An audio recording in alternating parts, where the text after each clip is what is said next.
দর্শক মণ্ডলী, ইদানিং কালের মধ্যে সবচেয়ে ভয়াবহ প্লেন দুর্ঘটনায় আপনাদেরকে আরেকটি আপডেট জানাচ্ছি। আপনারা দেখতে পাচ্ছেন যে অসংখ্য মানুষ কেউ এটি মেনে নিতে পারছে না। কেউ তার সন্তানকে স্কুলে দিয়ে গিয়েছিল, এখন পর্যন্ত সন্তানের আর কোনো খবর পাচ্ছেন না। আমি অনেকগুলো মাকে ছুটোছুটি করতে দেখেছি, তারা বলেছে যে আমার সন্তানকে স্কুলে দিয়ে গিয়েছিলাম কিন্তু ছুটির পর আর তাকে খুঁজে পাইনি। আমরা শুনেছি প্লেন দুর্ঘটনা হয়েছে, এখন আমরা দেখি কোথায় পাওয়া যায়।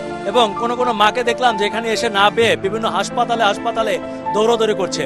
এটি আসলে অত্যন্ত দুঃখজনক ঘটনা।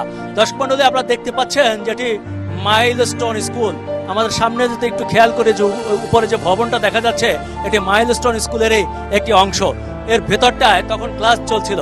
দর্শক মণ্ডলী, আপনাদেরকে আরো জানিয়ে রাখি, এখানে সাধারণত স্কুল শাখা অর্থাৎ ক্লাস 1 থেকে ক্লাস 10 পর্যন্ত শিক্ষার্থীরা এখানে পড়াশোনা করে।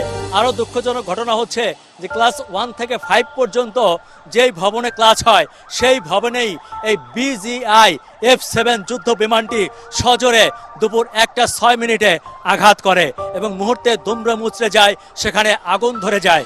সেখানেই সাথে সাথে আমরা যতদূর জানতে পেরেছি পাইলট তৌকির হোসেন নিহত হয়েছেন। আপনাদেরকে দেখানোর চেষ্টা করি, আমার সাথে একজন প্রত্যক্ষদর্শী আছে যিনি এখানে একটি স্থানীয় রেস্টুরেন্টে কাজ করেন এবং যখন এখানে এই বিমানটি দুর্ঘটনা ঘটে সে মোটামুটি এখানে উপস্থিত ছিলেন। আচ্ছা, আপনি তো কাছেই ছিলেন, খুব কাছ থেকে দেখেছেন, কি হয়েছিল এখানে? আমি আসার পরে এসে দেখি প্লেনটা বিল্ডিং এর লগে বিধ্বস্ত হয়ে নিচে পড়ে রয়েছে, আগুন জ্বলতে আছে, সাইডে অনেকগুলো মৃত লাশ পড়ে রয়েছে, পুরা লাশ, পুরা মানুষ পড়ে আছে, পুরা মানুষ পড়ে আছে। আর বিমানটা বিধ্বস্ত হয়েছে আপনার প্রাইমারি শাখায়, মাইলস্টোন স্কুল এন্ড কলেজ না, স্কুলের যে শাখাগুলো ব্রাঞ্চ সাইডে যেখানে শিশু বাচ্চারা পড়াশোনা করে, এইখানের যে বিল্ডিংটা ছিল এটার মধ্যে বিধ্বস্ত হয়েছে। আপনি যাওয়ার পরেও কি আগুন জ্বলছিল? তখন আগুন জ্বলছিল। পরে 5 মিনিটের মধ্যে ফায়ার সার্ভিস স্টেশন এখানেই তো, এই যে এখান থেকে এসে সময় লাগে না, এসে পরে আগুন নিয়ন্ত্রণে আনছে। দর্শক মণ্ডলী, এই ভাইটি বলছিল যে মূলত প্লেনটি যেখানে ক্র্যাশ করেছে ফাইটার প্লেনটি, সেটি ছিল বাচ্চাদের শাখা অর্থাৎ ক্লাস 1 থেকে ক্লাস 5 পর্যন্ত যে ভবনটিতে ক্লাস হয় সেখানে প্লেনটি আছড়ে পড়ে। আমার মনে হয় যে পাইলট হয়তো সর্বশেষ চেষ্টা করেছিলেন, যে সামনেই একটা ফাঁকা জায়গা আছে, একটু মাঠের মতো আছে, উনি হয়তো চেষ্টা করেছিলেন সর্বশেষ এই প্লেনটিকে সেই মাঠের মধ্যে ক্র্যাশ করানোর, কিন্তু সেটি ব্যর্থ হয়ে শেষ পর্যন্ত স্কুলের ভেতরেই এটি ক্র্যাশ করে। এটি অত্যন্ত দুঃখজনক। আমাদের শিশুরা যারা দেশের ভবিষ্যৎ, আমি ঠিক জানি না এই বাবা মাদেরকে আমি কিভাবে সান্ত্বনা দেবো। আমি যতদূর জানতে পেরেছি আমাদের বৈশাখী টেলিভিশনের একজন সিনিয়র সাংবাদিক, তার শিশু এখানে পড়াশোনা করতেছিল এবং নিহত হয়েছেন, তাকে হাসপাতালে মৃত অবস্থায় পাওয়া গেছে। দর্শক মণ্ডলী, এখানে অনেকেই আসছেন, অনেক স্বজনরা আসছেন, কান্নাকাটি করছেন, হাসপাতালে যাচ্ছেন, অনেক উৎসুক মানুষও আছে যারা দূর দূরান্ত থেকে আসছেন, দেখছেন। আমরা দেখছি একটু পরপর হেলিকপ্টার আসছে এবং যাদেরকে উদ্ধার করা হচ্ছে সাথে সাথে হেলিকপ্টারে করে এখান থেকে CMH-এ চিকিৎসার জন্য নেওয়া হচ্ছে। আমরা আরও জানতে পেরেছি যে এখানে উত্তরা যতগুলো হাসপাতাল আছে কাছাকাছি সবগুলো হাসপাতালে এখানে চিকিৎসা দেওয়া হচ্ছে এবং এখানে কিছুক্ষণ পরপর মাইকিং করা হচ্ছে যাতে কেউ রক্ত দিতে চাইলে যেন এখানে এসে রক্ত দিতে পারে। আমি আপনাদেরকেও জানিয়ে রাখি, যারা স্ক্রিনে এখন আমাদের সংবাদটি দেখছেন, আপনারা যদি কেউ রক্ত দিতে চান তাহলে এই উত্তরা বাংলাদেশ মেডিকেলে এবং আশেপাশে যতগুলো মেডিকেল আছে সেখানে আপনারা যোগাযোগ করতে পারেন। ওই রুটে গেলে আপনারা দেখতে পারবেন ওখানে কতগুলো ডেড বডি থাকতে পারে।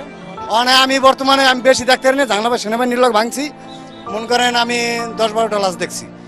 ওই পাশটায় না, ওই পাশটায় হ্যাঁ এইকেতেই আছে। আমি সেনাবাহিনীর লগে ওই জাংলা ভাঙছি হামার দিয়া, তারপর আমি আর কুলইতে না, আমি নামিয়ে পড়ছি।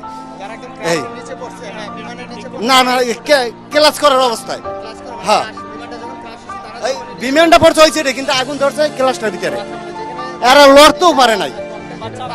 হ্যাঁ বাচ্চারা এক নিয়ে বাচ্চা সব। ওয়ালটন টেলিভিশন মাত্র 25,490 টাকায় পাচ্ছেন গুগল টিভি।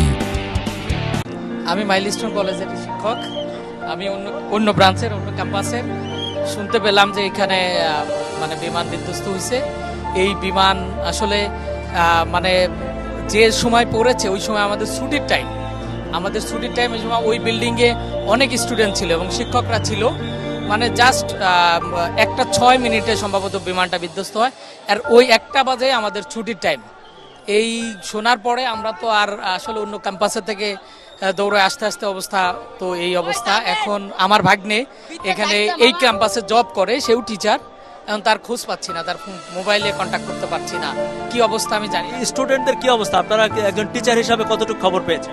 টিচার হিসাবে খবর পেয়েছি অনেকেই আহত হয়েছে, এখন সংখ্যাটা কত এটা বলতে পারছি না, তবে এটা বড় হতে পারে, সম্ভাবনা আছে আর কি। কারণ এই টাইমে আসলে ছুটির টাইম সব স্টুডেন্ট আস্তে আস্তে নামতে থাকে, এবং যে বিল্ডিং এ হয়েছে এই বিল্ডিং এ বেশ অনেক স্টুডেন্ট, 300-350 স্টুডেন্ট ওই বিল্ডিংটাই থাকে। তো একটু আগে ছুটি হয়েছে, কিছু স্টুডেন্ট বের হয়েছে, কিছু স্টুডেন্ট বের হচ্ছে। শুনলাম যে বিমানটা বিধ্বস্ত হওয়ার সাথে সাথে আগুন ধরে গেছে, হ্যাঁ। তো ওই সময় কি পরিস্থিতি হয়েছে?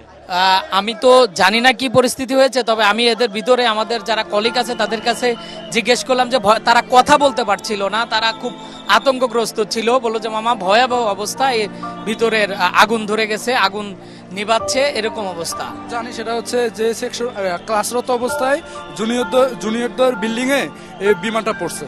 এখন আমাদের এখানকার যারা ফ্রেন্ড ছিল তারা বলছে হচ্ছে যে সেকশনে পড়ছে সে সেকশনে ক্লাস চলতেছে, ডিরেক্ট ক্লাস চলাকালীন একেবারে সেকশনের ভিতরে পড়ছে। ওই ক্লাসরুমটা কি টিন শেড ছিল?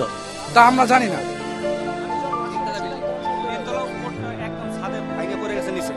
ছাদ থেকে ভাঙে নিচে পড়ে গেছে। ওই সময় বাচ্চা অনেকগুলো ক্ষয়ক্ষতি হয়েছে। আমি আসার সাথে সাথে দেখছি একজন হাত নাই, পা নাই, মাথা গাড়া গেছে। আর বাচ্চাদের নিঃশ্বাস আর কতটুকু, যতটুকু পানি মারছে, পানি মারাতে আরো বুঝান যায় সব প্লাবানোর ক্লান্ত হয়ে গেছে। আনুমানিক কতজন আহত হয়েছে? এখন যখন আমি দেখছি সেই সময় আমি সাথে সাথে আমি আইছি বিআরটিসিতে, আমার স্যারের ছেলে পড়ে, আমি সাথে সাথে আইয়া দেখি 8 জন নিয়ে গেছে, আর হেলিকপ্টার দিয়ে নিয়ে গেছে, আর গাড়ি অন্তপক্ষে 10টার বেশি। এখনো লাশ ভিতরে আছে, লাশে এখনো ভিতরে আছে, এবং লাস্ট 3-4টা না, অনেক লাশ বাইরে হয়েছে। গাড়িতে নিয়ে গেছে 8টা থেকে 10টা গাড়ির ভিতরে লাশ নিয়ে গেছে, কিন্তু মানুষের তো দেখাচ্ছে না। যদি আমরা দেখতে যাইতেছি আবার বলতেছে যাও পরে আসো, সেনাবাহিনী আটকাইতেছে। কারণ আমরা তো মনে করেন সাধারণ মানুষ, এর লেগে ওখানে আমরা ভিতরে ঢুকতে পারতেছি না। অনেকেরই বের করেছে। আমরা যখন সর্বপ্রথম ঘটনা ঘটে আমরা দৌড়ে আসি, আমরা পাশেই ছিলাম, বিমানের দিকে তাকাই আছি, তখন সেই অবস্থায় আর কি ক্র্যাশ করছে বিমানটা। আর আমরা এখান থেকে দৌড়ে এসে গেটের ভিতরে যাই, তখন যাদেরকে ওখান থেকে ইমিডিয়েটলি বের করা হয়েছে, যারা বাইরে ছিল মাঠে ভবনের সামনে ছিল, তাদের পুড়ে সব কিছু মানে আর কি সাদা হয়ে গেছে, তাদেরকে ইমিডিয়েট মেডিকেলে নেওয়া হয়েছে। হ্যাঁ স্পট ডেড না, তবে পরবর্তীতে সেনাবাহিনী গ্রিল কেটে যখন ভিতরে ঢুকে অনেক মরদেহ বের করেছে, অর্ধমৃত অবস্থায় অনেকেরই বের করেছে। সেনাবাহিনীর গাড়ি এবং ফায়ার সার্ভিসের বা অন্যান্য প্রাইভেট মাইলস্টোন কলেজের যে আপনার ছিল, বাস ছিল, পার্সোনাল গাড়ি ছিল, সব কিছু তো নিয়েই মেডিকেলে নেওয়া হয়েছে। কিন্তু আমরা ওখানে সর্বপ্রথম ঢুকেই এগুলো দেখি অনেক মারা গেছে, আর আছে অনেক আহত, মানে গুরুতর আহত সেগুলো, অনেক বাচ্চা। আর একটা বাচ্চার আপনার ওই স্কুল ড্রেস আর একটা স্কুল ব্যাগ পাওয়া গেছে, কিন্তু ওর কোনো পাওয়া যায়, কোনো সন্ধান পাওয়া যায়? ওর কোনো সন্ধান এখনো পাওয়া যায়নি। বই পাওয়া গেছে, কারো টিফিন বাটি পাওয়া গেছে পুরো অবস্থায়। আমরা ভিতরে ছিলাম তো, ভবনে ছিলাম, পরবর্তীতে আমাদেরকে বের করে দেওয়া হয়েছে, দিলে আসছে না। প্লেন ল্যান্ড করার সময় মানে ক্র্যাশ করার সঙ্গে সঙ্গে আগুন ধরে গেছে। আমরা এইখানে ছিলাম, যখন আসছে তখন দেখি যে কাঁপছে প্লেন, তখন আমি মনে করছি যে অনেক সময় স্কিল দেই এখানে এসে, তখন দেখি টাস করে একটা শব্দ হয়েছে, শব্দ হয়ে ক্র্যাশ করেছে। আপনাদেরকে জানিয়ে রাখি দর্শক, এখন পর্যন্ত 65 জনকে ঢাকা মেডিকেলের বার্ন ইউনিট কিংবা ঢাকা মেডিকেলের পাশে যে একটি স্পেশাল বার্ন ইউনিট রয়েছে সেখানে তাদেরকে ভর্তি করা হয়েছে এবং চিকিৎসা দেওয়া হচ্ছে। আমরা আশা করছি যে তারা দ্রুত আরোগ্য লাভ করবেন। তবে এটি অত্যন্ত দুঃখজনক যে বাংলাদেশের ইতিহাসে এরকম একটি ঘটনা যেখানে এত শিশু ক্ষতির সম্মুখীন হয়েছে আমি অন্তত আমার চোখে কোনোদিন দেখিনি। ভিতরে আমি ঢুকেছিলাম, এখানের স্থানীয় কিছু লোকজনের সাথে কথা বলেছি, অভিভাবকদের সাথে কথা বলেছি, যারা দেখেছে স্টুডেন্টদের সাথে কথা বলেছি, এই স্কুলের দুজন শিক্ষকের সাথেও আমরা কথা বলেছি। তাদের মুখ থেকে শুনেছি যে কতটা ভয়াবহ ছিল সেই অবস্থা। আল্লাহ আমাদেরকে সবাইকে হেফাজত রাখুন। দর্শক মণ্ডলী যারা এখানে আহত হয়েছেন, নিহত হয়েছেন, সবার জন্য আপনারা দোয়া করবেন এবং যাতে এই ক্ষতি কাটিয়ে ওঠা যায়, শোক সন্তপ্ত পরিবারগুলো আছে তাদেরকে আল্লাহ যেন সহায় হয় সে প্রত্যাশা করে আজকের মতো বিদায় নিচ্ছি। দেখা হবে আবার পরবর্তী সময়ে, পরবর্তী বিলুন্তিনে। সে পর্যন্ত সবাই ভালো থাকবেন, সুস্থ থাকবেন।